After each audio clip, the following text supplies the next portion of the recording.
आज मैं बात करूंगा मेरी बुक कॉग्निटिव इवेजन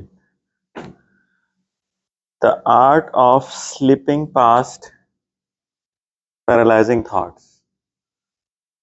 मतलब अक्सर हमें बहुत सारी चीज़ों पे हम पैरालाइज हो जाते हैं, जैसे कि हमने कोई काम करना है, कोई हमारी असाइनमेंट डेडलाइन आ रही है, कोई प्रेजेंटेशन डेडलाइन आ रही है, कोई कोई भी बड़ा काम आ रहा है जिस पे हमने हमने ईमेल्स करनी है, हमने कोई प्रोजेक्ट करना है, प्रोजेक्ट में पार्टिसिपेट करना है। तो अगर वो बहुत बड़ा प्रोजेक्ट है तो हम वो स्टार्ट ही नहीं करेंगे। तो कॉग्निटिव इवेजन का जो कॉन्सेप्ट है वो ये है कि आपने बहुत सारी जो हमारे जहन में ख्यालात आ रहे होते हैं ना, वो सही होते हैं। अगर मुझे लग रहा है वो प्रोजेक्ट बड़ा है, तो वो वाकई वो प्रोजेक्ट बड़ा है और उसके लिए मुझे माइंड बनाना है। लेकिन कॉग्निटिव इवेजन का कॉन्सेप्ट ये है कि मैंने अपने आप को बताना है कि वो प्रोजेक्ट बड़ा नहीं है। बेसिकली अपने आप से कुछ झूठ बोलने आपने। अगर प्रेजेंटेशन आ रही है और प्रेजेंटेशन बहुत मुश्किल है और आपको उस पर 5 दिन लगाने चाहिए थे, आपने सिर्फ 2 दिन लगाए हैं और आपको अब पैनिक हो रहा है कि मैंने बहुत टाइम ज़ाया किया। तो ये बात सही है कि आपने टाइम ज़ाया किया है, लेकिन आपने अपने आप को ये जवाब देने के मैंने टाइम ज़ाया नहीं किया और वो मुझे 2 दिन ही देने थे और मैंने सही दिए।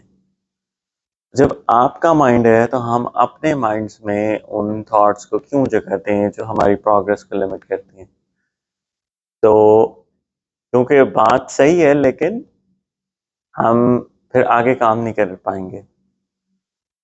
तो और तो बेसिक कॉन्सेप्ट ये है कि आपने अपने आप को वो बताना है जो वैसे गलत हो, लेकिन जिससे आप मूव फॉरवर्ड कर सकते हैं। और इसकी मैं आपको चैप्टर लिस्ट बताता हूँ। चैप्टर 1 है the thought that froze everything,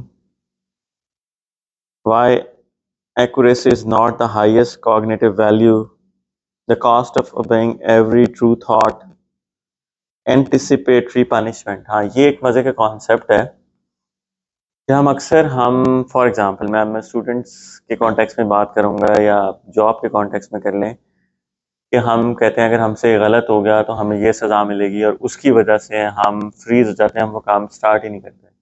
करते हैं, लेकिन लेट्स से अगर हमारे पास 5 दिन है तो हम तीसरे दिन वो काम स्टार्ट करते हैं, क्योंकि हमने पनिशमेंट पहले ही एंटिसिपेट कर लिया। अभी वो मिली नहीं है तो हमने एंटिसिपेट कर लिया और हमारी प्रोग्रेस उस फियर की वजह से स्लो हो जाती है। तो हमने ये वाला सोचने का स्टाइल छोड़ देना है। कॉग्निटिव टाइमिंग, वही अगेन, ये बात सही हो सकती है कि मुझे जैसे परफॉर्म करना चाहिए मैंने नहीं किया। मे बी एक प्रेजेंटेशन मुझे अच्छी देनी चाहिए थी, मैंने नहीं दी। मे बी नॉर्मल प्रोसेस यही है कि मैं घर जाके कहूँ कि यार मुझे थोड़ा सा मैंने अच्छा नहीं किया, मुझे सैडनेस होनी चाहिए। लेकिन कॉग्निटिव इवेजन का कॉन्सेप्ट ये है कि अब वो हो गया तो वो हो गया। अब मैंने अपने आप को, बेशक वो सही बात है कि वो अच्छी नहीं हुई, उसका मुझे लॉस होगा, मैंने अपने आप को बताना है कि वो बहुत अच्छी हुई। तो यानी कि जो थॉट का जो फिल्टर मैंने यूज़ करना है, वो मैंने यूज़ करना है कि मैंने फ्रीज नहीं होना, मैंने सैड नहीं होना, मैंने रुक नहीं जाना, मैंने अगला काम करना है। तो अगर कोई थॉट चाहे कितनी ही सही है, लेकिन अगर वो मेरी प्रोग्रेस को स्लो कर रही है, मैंने उसको हटा के अपने आप से झूठ बोल के मैंने आगे चले जाना।